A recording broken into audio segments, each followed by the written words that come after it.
person. The topic is becoming before becoming great. I know it's a bit confusing, but you're going to understand it. And that's it today in studio. I'm joined with an amazing guest, a powerful voice among the youth. He is a leader of leaders, a trainer, and also a pastor. And again, something that is making it interesting, he is an author whose mission is to raise generations that knows God and that knows God. So help me welcome our guest in studio. His name is Pastor Alex Maina. Pastor, how are you? I'm good. You're doing well? Very well. We are honored to have you today in studio. It's my honor. And nimeshika hapa vitabu mingi sana zako. Yeah. And now, let me ask you just a general question. Yeah. You have written many books. Yeah. Do you get to a point in life and you feel like umetosheka? You've done enough. Now you need to rise. Actually, that would be the worst day of someone's life, when you feel that you're still alive and you have done enough. Because from where I sit, I believe that we're in the image and in the likeness of our God. And the more we discover ourselves, the more we find that there's a lot that we can do in this life. There's too much more to do. We have done very little, so there's no time that I feel like this is enough. I every day I feel like I'm just beginning. I'm just scratching the surface. Yes. And since you're talking about that is becoming before becoming great, in simple words, mtu akiangalia, if we look at your life right now, we'd call you a great man. Some of the people out there would say, you know what, Pastor Alex is a successful man. From you, at a personal level, in 3 words, what would you say about yourself? Yeah, people give their views based on where they are. Okay. People see things as they are. And that's when you discover, like, if you stand in the midst of maybe small, if you are a larger animal, and you stand in the midst of ants, they will definitely start shouting, oh, look at this. Even if you're the size of a rat, and you go where the ants are, or even a grasshopper. Yeah. So the ants will start shouting, oh, this is a great person, this is a great animal. But it's all based on where they are. Like the same grasshopper, you take it to in the midst of rabbits, you know, then the rabbits will still think this is a very small person. Then the rabbit take it to the dogs, you know. Life is just like that. People try to conclude someone is successful. Yeah. Someone is great, someone is less great, someone is not successful, based on where they are. Okay. But I think success and greatness is relative to that person. It's what you feel on your inside. What you feel. Are you contented? Are you at peace? So it's relative to that person rather than the outside world. People in the outside world will say, oh, you're very great. You're successful. You're successful. Yeah. But that really means they actually may be comparing themselves with you. But then if you compare yourself now with other people, then you find you're less successful. So I'd pray that people may compare themselves with themselves and with their dreams and with their goals. Wow. Yes. And you want to say you never got to a point in life of comparing yourself with a successful person. You're like, I want to be like that person. What is the difference between admiring to be like someone else and comparing yourself with them? There's a comparison that you can do in kind of a competitive, negative way. Oh. But there's a comparing that you can do that you're being modeled by that person. Like when you have a life model, you're somebody who's your role model, you want to become like what they are. That's not comparing really negatively. But the ones that you compare and you feel like I'm a lesser human, I'm poor, they are rich, then that one may be a little bit negative. But there's a way you can you need to get some role models, some people who are ahead of you, who are pushing you up, rather than you feeling like they have already achieved, because you've already kind of passed a judgment on yourself that this is your end and they are above you. And that's not a good mindset. That's right? not actually the mindset we're dealing with here, with many even young people, is that mindset whereby you pass, or they pass by your something, they pass by your shop, they see something that you've done, and then they say, oh, they are very successful. I'd love to maybe get the basis of why they are saying that. Have they considered themselves unsuccessful to call you successful? Or is it something that is motivating them to become great in the future, maybe following onto your footsteps or something like that? If they are saying you're successful and they are now after your footsteps to be successful in the future, then that's good comparison. Okay, and because we're talking that the topic is becoming before becoming great, we would want to hear your story. Take us back to the Pastor Alex a long time ago. What did life look like? What motivated you to become the person that you are today? Okay, yeah, okay, that's a good question. Okay, becoming before you become. Oh, yeah, that's good. That's a good. Yeah, that's a good direction. Okay, it's like before you become, there's something else that you became first that maybe triggered you to become what you became. Yeah.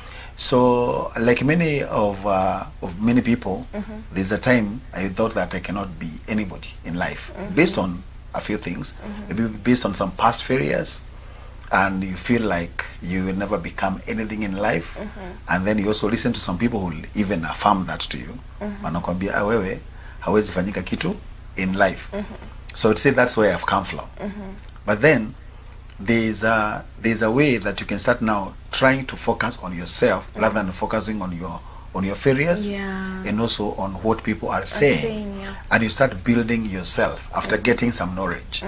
You know, like I would say my beginning point was when I got born again. Before then, life was not that awesome, and I was not doing very pleasant things, and I considered myself like somebody who has failed in life, somebody will never have a family, somebody will never become anything in life. Okay. And that's not long ago, definitely long based on if you're listening and you're Gen Z, but just about 27 years ago or something like that. So, but I've just felt that I can never do anything in life. But my salvation was a moment of change, and the change did not only happen just I'm born again on my way to heaven shouting victory. There was also, by the grace of God, there was a mind shift. And that's what you become before you become. You need to get to an area where you get the correct mindset about yourself. Not about what you have, not about what you will have, but about who you are. The becoming that you need to become before you become is, first of all, picking the correct identity about yourself. Okay. And believing in that identity continually, whether you're going up or down, whether you have or you don't, that the area of your personal identity, like what you think about yourself, who you identify yourself with, what you identify yourself with, is an area that you have rocked in life. That this is who I am. The way you believe that, if you believe that you are a girl, doesn't matter what any other person will tell you. Yeah. You already know the same case in the area of your personal identity. And I discovered that would be, if you ask me that one thing that happened in my life and changed everything, is the day I knew who I am. And the only way you can know who you are, and that's where the journey of life starts. It doesn't matter how old you are, how young you are. Your journey to your destiny, to your purpose, will start the day you discover yourself. And that is when you go to your original family. Your original family is not your Kenyan family. Your original family is God's family. Wow. That's where we came from. And that's where you need to go and ask, who am I? You know, sometimes you may go and ask maybe your brother, who am I? And they'll tell you, like the David in the Bible, he would go to his brothers and they would say, you're proud, what are you doing in the battle? They're trying to define him. They're trying to give him an identity. Go back to the sheep, you're just a shepherd. So they're actually giving him an identity. But I thank God for David, because before he went to fight Goliath, he had already gotten a very strong tool that we all need in life, and that's knowing who he is. You know, among the things that you may be carrying in life, an education certificate, an inheritance from your parents, a gift, a talent, the greatest of them all is the understanding of yourself, who you are. You may have everything else great, and still you don't have the passion to do what you need to do in life, because your identity affects everything. You see life in the eyes of who you think you are. You define things in the eyes of who you think you are. So you go to God and discover yourself. And then the good thing about our God, he's not hidden. He's not something he's going to tell you in the night, like in your dreams, so you're trying to push it a lot to pursue to know what God is saying about you. You just go to his word. That's the primary area where God is speaking to us. And you discover that God created you. You are actually on time. You're not an accident. You're not a biological accident. Doesn't matter how you came here. You're not a biological accident. You're in the right person, the right place, the right gender, and above all, you are in the image and in the likeness of God. And I know the people who are watching and they are asking themselves, probably, let me just give a number, general number. Probably there's someone who is 25 and then Julia, still, do I have time to go back to God and know my identity? Do they? 25 is early enough. Early enough? I can give you an example of, let's take the Bible as our textbook here. So without going to maybe other examples, but because these are the examples that one can find out quickly, you go to the book of Exodus, chapter 3 and chapter 4, and you'll find an 80-year-old man who has written himself off from life. His name is Moses. When he was very young, he thought he was very great. Before 40 years. Then he kills a person in Egypt, and because of that he ran away from Egypt, and he's now living in a desert place as a shepherd of his father-in-law's sheep. He's married there, and he's already settled, what people would call settled. He has a wife, Zipporah.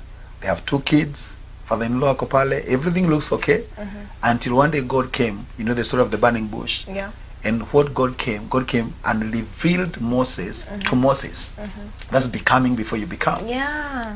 So God just came, and one day he's just a normal day like today. So this is a good day to know who you are. You know, it's not a Monday, it's not a Tuesday, it's not a Sunday, it's not a Saturday. Just any day that you face the truth, believe the truth. So we don't even know what day it was, or what year, what month. Yeah, it's true. He's just 80. Somebody who is appeared to have forgotten his past, in terms of the palace, greatness, and now he has settled to what we would call lesser than what he had before.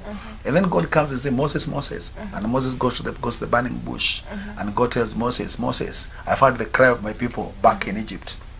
Please, it is your responsibility. It is you who was born to deliver them. So your true identity is deliverer. There's nothing in his life that can connect with what God is saying. And that's the trouble that we have in our mindset, because we have received a lot of negative identifications from people, from the society, society, from something we did and we failed, and like for example, this Moses guy, one day he tried to deliver the children of Israel. He killed a person. Instead of people appreciating what he did, he was condemned for that. So here he was given a rebel, murderer. So that's actually the identity he was given by Egypt. And that's the reason why he was an outcast. That you are now a murderer. You can never be a deliverer. You have done a very big mistake.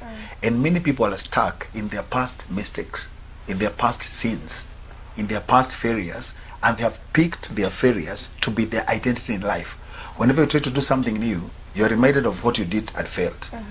Whenever you try to think you're beautiful, you can only remember somebody who told you you're very ugly. Yeah, that's mindset, that thing. So it's not good. It requires another new wiring. That's why you're saying you go to God. So Moses basically went to God and believed. He not only that he was a murderer, he had another challenge. He was a stammerer. So and God is calling him to go and speak. God is just amazing. He knows who we are. He tells Moses, go and speak. Like he's telling him to be the spokesperson and face Pharaoh and speak. Then Moses tells God, I can't go there. Why? Because you always respond to issues and to statements and to questions of life based on what you think of yourself. Okay, so I love the way you're bringing it out. Let's hold on up hapo kidogo. We go for a short break. Then when you come back, you'll help us understand as young people, how can we avoid being influenced by the society and stick to what God says about it, so that we can become greater people. For viewers, we go for a short break, and please make sure that you leave a comment below to me. What are you learning from what we're discussing with the amazing pastor, that is Pastor Alex Mainon, 0799 200 100. Stay tuned. We'll be right back after the short break.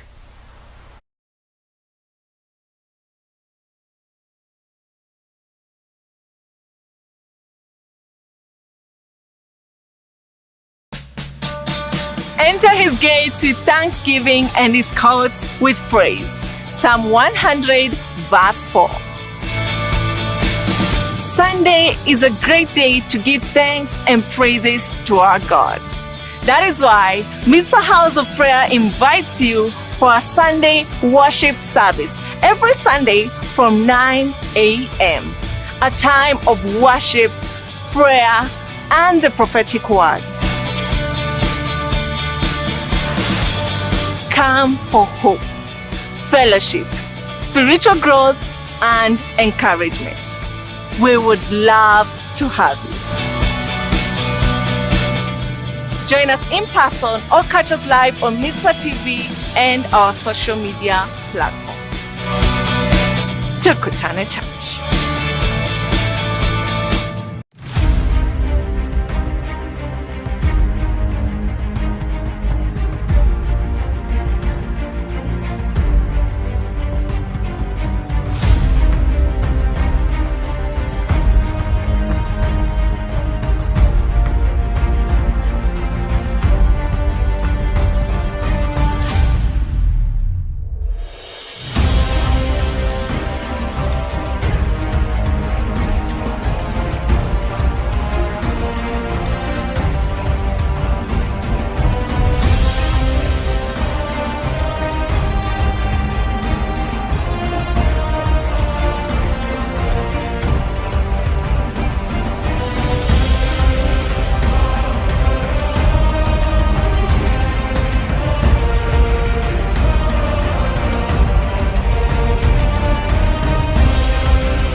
We invite you to join our online family on Facebook, YouTube, Instagram, X, and on TikTok at Mizpah TV Kenya and Mizpah House of Prayer. And now we have great news. You can watch Mizpah TV anywhere on Twitch app, which is available on Google Play Store and Apple Store.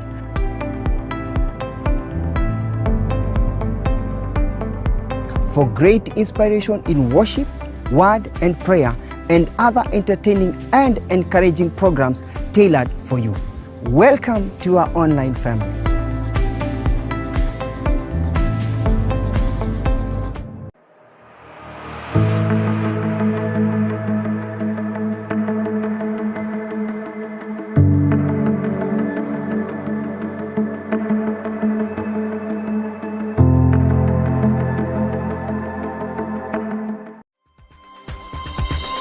Mizpah TV, keeping the fire of the altar burning.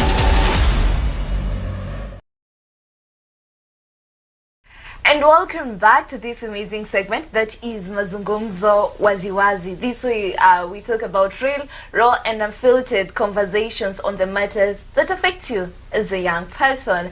And today we're talking about something that is really interesting, oh my god. And also, apart from being interesting, I said it's transformative to your life as a young person. It helps you to shift your mindset. I talk about that is becoming before you become great, because you're becoming before you become great. It's a lot. You know, you as a young person, most of the times you want to succeed, you want to have cars, Lamborghinis, you want to have everything in the world.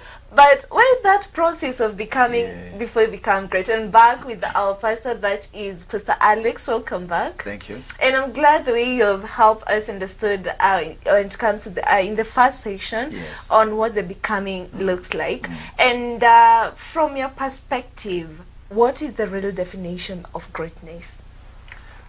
Greatness is always relative to your vision in life and to your purpose. Because greatness can be defined by people from different platforms, but the real greatness is you having achieved what you thought was your purpose. Wow. So greatness is not having a car, it's not having a house, it's not having, because like, you know, we have people in communities where maybe cars may not be available, where wonderful clothing may not be available. So greatness is not material. Sometimes you think greatness is material, which can still be okay, but greatness is within that person. There's so many people we think they are great and they are crying on the inside. Wow. There's so many people you want to become like, and they wish to be you. And you don't know that. And you don't know that. Yeah. So number one, you should not lose your sleep that you're not great. Pursue your goal and your vision in life. I told you that when you go to God, and becoming before you become. Like if you bring a very sharp knife here, and it is able to cut through maybe something, to cut through butter, to cut through a bread. The reason why that knife is great is because of the work it was, that the work that went through that knife before you took it up. There was a lot of sharpening. So that is what becoming before you become great. You are really the sharpening part of it. Yeah. Actually, you never become great if you have not been sharpened. You know, most of the young people say wanaamka social media, unaona mtu ako na nyumba, ako na gari, and you're like, I also want to have it tomorrow. They don't want to go through the process. Do you know even you can get it tomorrow and lose it in a few weeks? Oh my God! It's not about. Yeah. It's not about having it. It's not about, I saw there was I think there was an article of this person who won, like, I think it's about 200 million shillings. And right now they are really suffering. So it's not really about what you have. It's about what you are before you now start the journey of having. Look for 10 people today, give them each 10,000 shillings. One of them will rush for a shoe, phone, clothes. Yeah. And another one may go for a few nyanyas. One amenunua nyanya kidogo tatu, ameweka kakibada. Then come next year. Look at the same people. So it's all based on knowledge. What you know about yourself and your vision and your dreams. I told you that when you go to God, He'll tell you who you are. When you know who you are, it's like now you identify yourself with God. That God is my Father. You're relying. I'm in the image of God. So God is great. So I'm naturally great. I'm not great because of what I've done or what I'm going to do. My DNA is greatness. Actually, Genesis chapter 2 tells us of God, how God breathed life into Adam. And Adam became Adam because of that breath of God. So the real Adam, that's why if somebody dies, we remain with their body here, but the breath of God, the real person, has gone to be with the Lord, as we say easily. So the real person, the real you are made. The material that has made you is actually the Spirit of God. That's the material that we are made of. Yeah. So we identify ourselves with the material. If something is made of gold, it is of valuable, or a lot of value in this earth, because it's made of gold, and it has a name before other minerals. But now we are made in the class of God. You told me about the God class. Yeah, you're made of God. Yeah. Like you're made of God. Yeah. So from there now, you're seeing things from the angle of God. Like God is great, so you see yourself great. God is wise, you see yourself as naturally wise. That you don't go to school to be given wisdom. You go to school so that the wisdom that is already in you can be discovered and directed. Okay. You all these guys go to school and say, oh, let me go to school and be wise. That's half true. As long as you're made of God, in the image of God, you're already wise. You just need to go there to discover yourself. That's why we get exposed to all these subjects that some of us don't like. Because it's in that exposure that you discover your journey. You get exposed to all these games. In one of them, you discover what connects with what is already in your inside. And then that is trained, it is polished, and then you become. So I'm just saying that when you discover who you are, then the next level you get to, so that it can even guide your life, is getting to know your vision. What do I want to do in life? What are my burdens? What's my desire? And then you kind of have a goal. The way when you were very young, tichanga kuja uliza, what do you want to do when you grow up? And you say pilot. I want to be a doctor. Doctor. But that's the level we knew. Because definitely the people who were great in our village, maybe they would be teachers. We heard there were some people wanna fly juu yetu, pilots. So, but I'm saying now, in a mature sense now, you need to answer that question again. In a mature sense. You watch you in nursery school.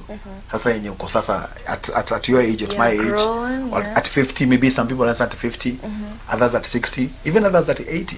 You need to answer that question. What do you think you came to do here on earth? Then that one becomes your vision. And that becomes, vision means that is what you see. Becomes your focus, becomes your dream. You build yourself on it. you study it. The Bible actually is very clear. I love the Bible. It says, Habakkuk chapter 2, write that vision. Write it down. Write it down. Yeah. You can do that on paper, which is very good. But when you know as well as I do, things are written on paper, they will never help you. What will help you is what is written in you. So you transfer that vision from a paper point of view, and you write it within your heart, because your heart is a great source of energy towards whatever is written there. The reason why many young people would come to me and also come to you, and they are stuck in life, some of them is just because they did not guard their heart. They allowed something that is not in line with their vision to be written there. A young boy meets a young girl. These days they're taken that to be something that is normal, something that is correct, based on how people live. And then this guy does not realize that the minute I light this girl in my heart, she becomes my vision. She becomes your vision? Yeah. The vision is what is written in your heart even right now. And then you go, let's say we're in college, and we go to some fun one day, and I meet this girl, and definitely I'm pursuing my engineering or something.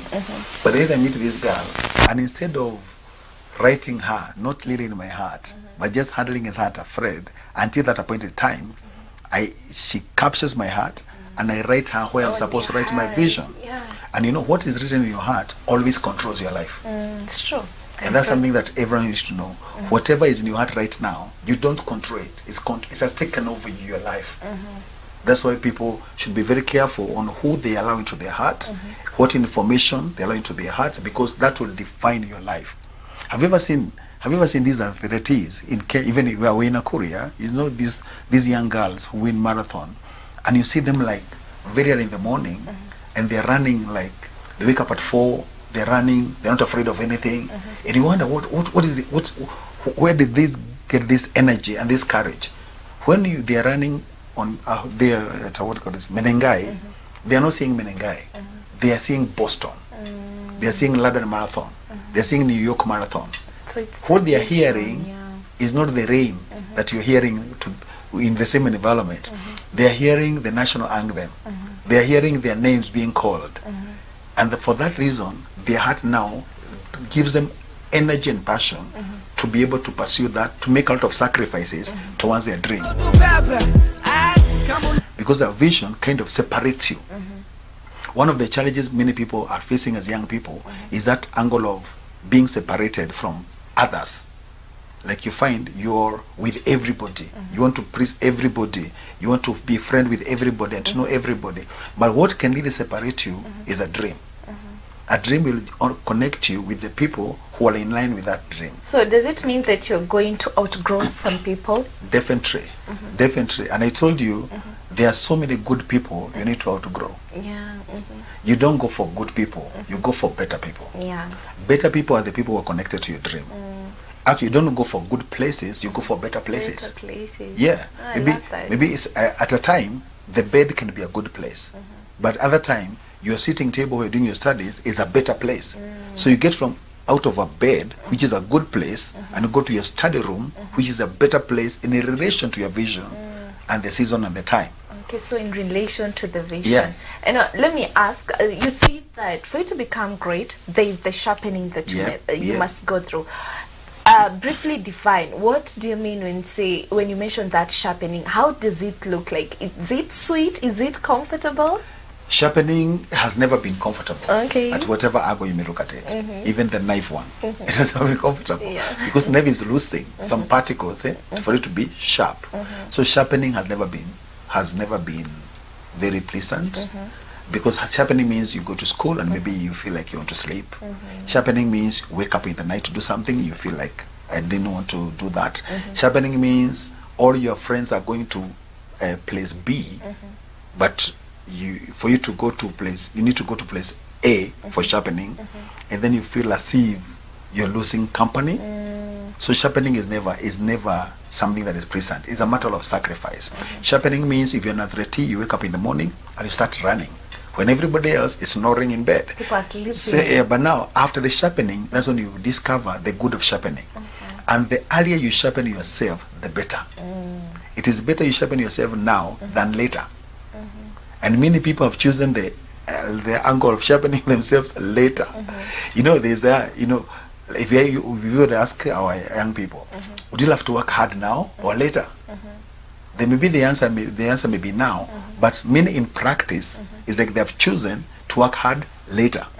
Because right now we find many people just relaxed.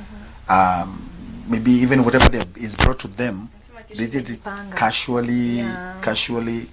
You know, we all went through that. We have some friends who took education casually. What the parent is saying casually. We would call mentorship very casually. You think if it's boring, we didn't know that was sharpening at early in life. Then later, you find maybe you're not doing maybe a very wonderful job at the end. Whereas the friends that listened to their moms and their dads, the friends that were attentive in class, we may say a lot, there's no job, but one day the job will come. But the job will never come to the person who never went through school. One day an opportunity will come. The point is not whether there are opportunities today. The point is, are you ready for an opportunity when they come? The readiness. Because one day you'll miss. The Bible says that in Ecclesiastes 9:11, that time and chance happens to everybody. That means to all of us, an opportunity will show up. To all of us, a chance will come up. But the good thing is for you to be prepared. And before that time comes, you're already ready for it.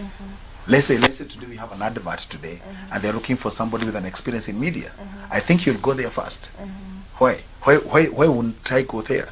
But then maybe somebody called me for that work for media, and they told me, oh, just come as a volunteer. And I said, oh no, I cannot work for free. So people who run to be sharpened through life, they are standing in a better opportunity and a better place when opportunities show up. So I'm just saying that sharpening is very important. Sharpening is hard. Sharpening is painful. It's not comfortable. It's never comfortable. Sharpening is these parents who tell you have to come home by 9 or by 6. Sharpening is this class teacher with giving a lot of homework. You have to go and sharpening pray. is this God who tells you have to pray, you have to worship, you have to read my word. That's all sharpening. The other easy part of life, you better run away from it. With time, you return yourself to sharpening. Like a soft life. Sometimes it's, work hard now or later, sweat now or later. Those people who sweat now, they sweat only for a few years. Let me speak to your age. Do you know, like if you're the age of between 0 and 25, in a larger sense, you are a consumer who does not pay for what they consume. Because maybe you're with your parents, you're in school, your parent is paying for your school fees. So majorly you are a receiver. But something very key is supposed to be happening between 0 and 25. What's supposed to be happening, the reason why you're being given these things, I need a pair of shoes, imeletwa. The reason why your parents would go and work and give all the salary to your school is because at that age you are supposed to be on training.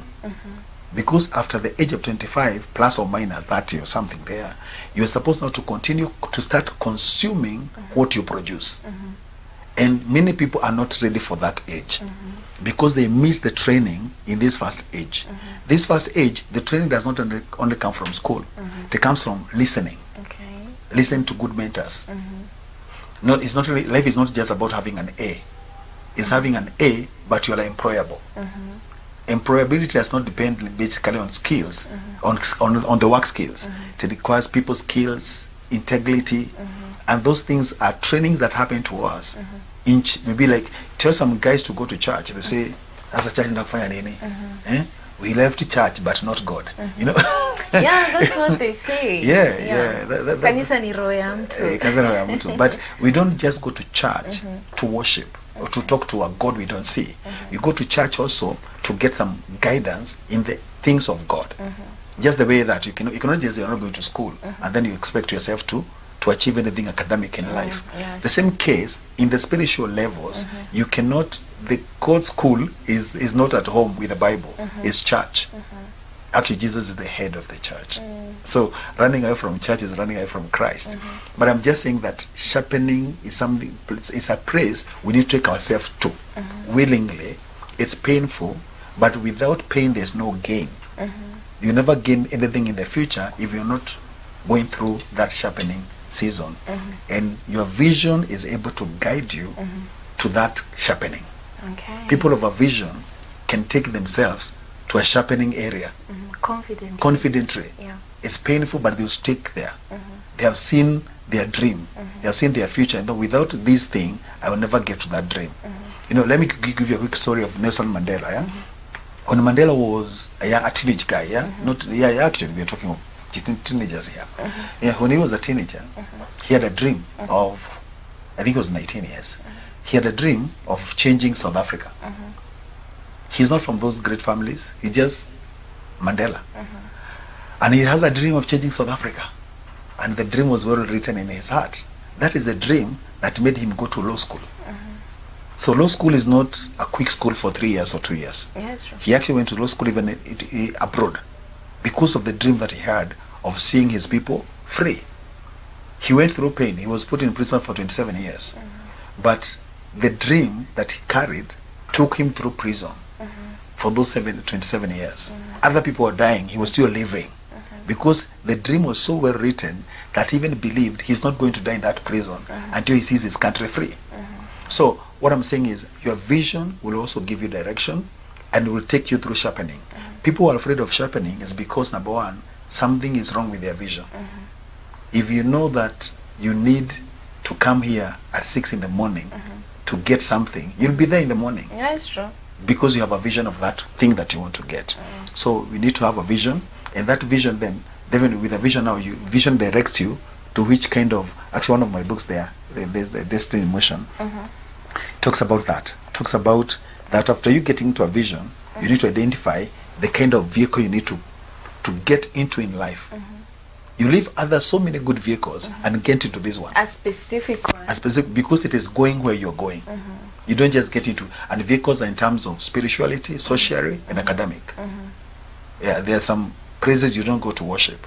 Yeah. Not that you're condemning them. They're not going where you're going. They're not worshiping the God that you want them to. You feel that it's your God you need to worship, or they're not worshiping the way you feel, or the way you have been the way you have been taught, or the revelation that you have about worship. Then socially, you need a social vehicle.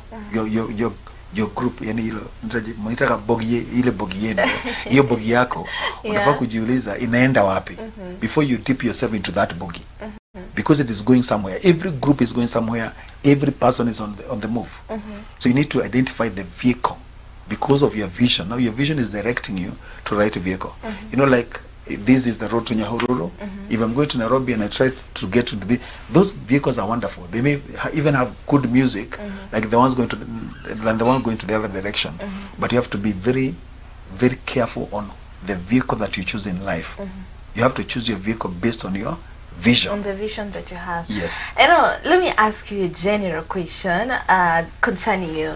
Right now you have a lot of wisdom and experience, but when you sit down and reflect your life back, what is that one thing that you usually tell yourself, I wish I knew this when I was young? What is that one thing? Very quick one. 2 things. I wish I knew God when I was young. Okay. And by knowing God, I'm talking of born again. I wish I got born again. I wish I accepted Jesus Christ as my Savior when I was young, when I was like the grade 3 or something like that. Not when I'm done with high school, smoked everything, drank everything. No, not that time. I wish I did when I was young. Number 2, I wish I had listened to good advisors when I was young. Those 2 mentors? things. Mentors.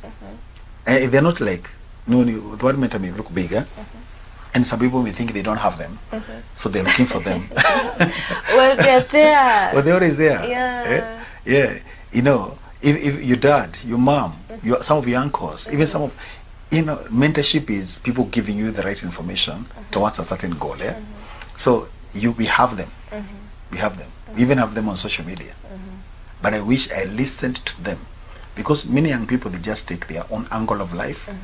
And you kind of live in this dream world that everything shall be well. It doesn't work like that. Everything will work Things out. can get worse. Yeah. Things uncontrolled, they only get worse. No, they can.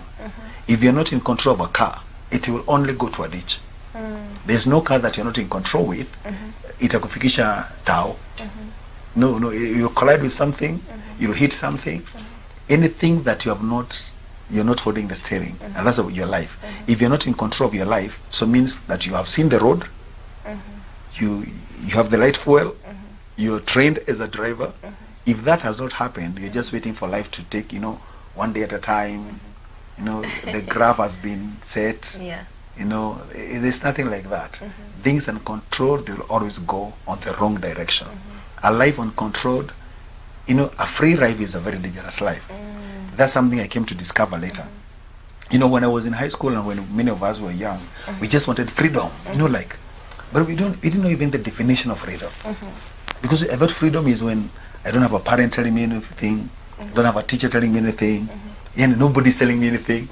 Then I have come to discover people who are free at that level, those are the people who die young, people who have nobody telling them anything, those are the guys in prison, So the freedom also has also been misinterpreted to our young people.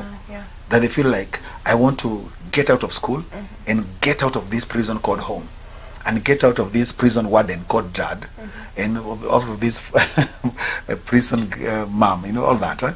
And we feel like school is prison, home is prison, so I want to be free from everything. But when you get to that freedom, freedom that is not controlled, every freedom will help you if it is done within boundaries. A life without boundaries is a dangerous life. People who living without time are dangerous people to live with. People don't care about seasons, don't care about whether it's morning or day. So I'm just saying that those are my two regrets. I wish I listened to my dad and my mom, to my uncles, to my Catholic priests, to God. So I see my life regrets will be anchored on those two things. I wish I knew God earlier, and I wish I listened. Okay, that's really inspiring and very, very motivating. Because our time is up, to those people who are aspiring to be like you, what is that simple statement that you'll tell them? Yeah, I'll tell them the two things again. God first, and listen. Be a very good, calculate, like define who is going to mentor you in every area of your life. You need a spiritual mentor, a person who is going to guide you also on family life. Like you need how you need to honor your parents, how you need to live with your parents, whether you think they are good or bad, how you need to live with them. And then somebody is going to mentor you, direct you in relation to your vision.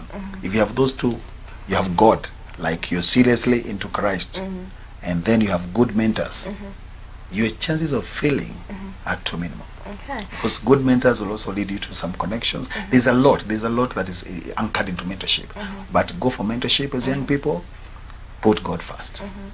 And there's a book that I'm holding here, and it looks very interesting. Even the cover itself, it's called Destiny in Motion and the 6 Keys to Your Unlimited Greatness. Kwa wale ambao wanataka hizi vitabu watazipata wapi?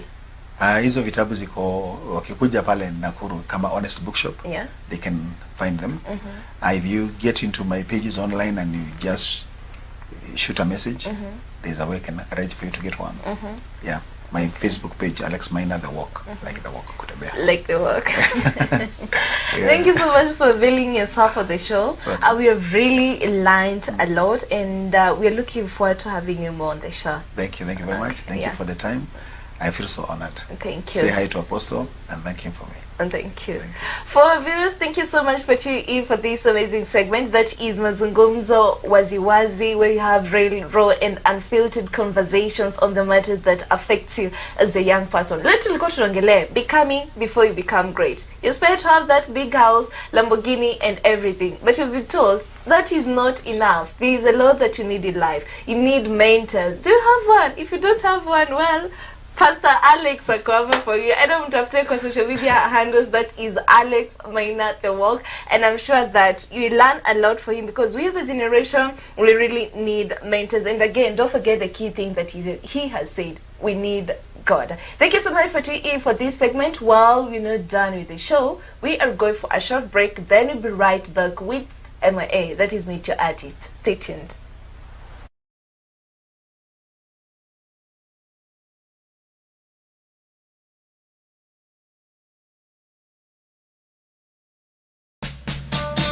Enter his gates with thanksgiving and his courts with praise.